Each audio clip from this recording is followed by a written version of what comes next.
vossa chegada. Como será glorioso o encontro dos santos no céu. Creio que toda parte do mundo, em menos de um segundo, no céu se encontrar. Será o visual mais lindo da história, que está na memória do crente fiel.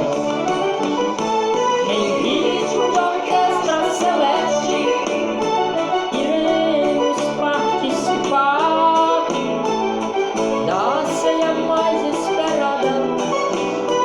E sabe quem vai comandar? Jesus servindo a mesa. Grande vai ser a emoção. Como será glorioso olhar para Jesus nos servindo o pão. Em ritmo de orquestra celeste, iremos participar da ceia mais esperada. E sabe quem vai comandar? Jesus servindo a mesa. Grande vai ser a emoção. Como será glorioso olhar para Jesus nos servindo o pão. É crente do Japão, crente do Brasil, crente da Arábia Saudita, da Inglaterra, da grande, é crente né, de todos os países do Brasil, né, lá. Tantos como a areia da praia, a Bíblia diz, e assim será. Não sei o tamanho da mesa, mas tenho certeza que lá vou estar. Onde Jesus você também, irmão que já dorme com Cristo, ali serão vistos, que glória será.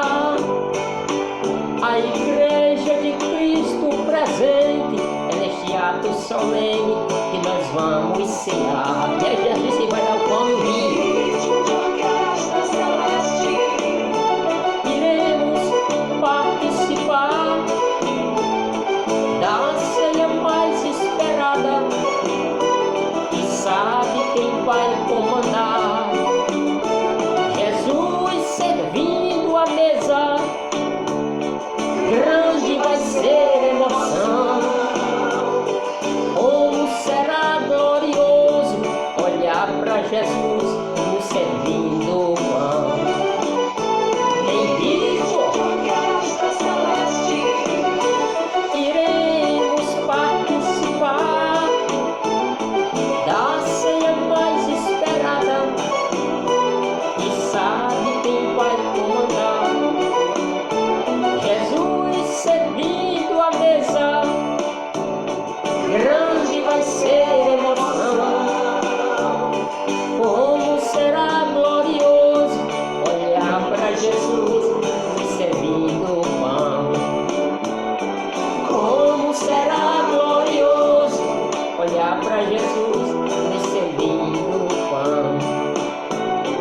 Como será glorioso olhar para Jesus nos servindo o pão.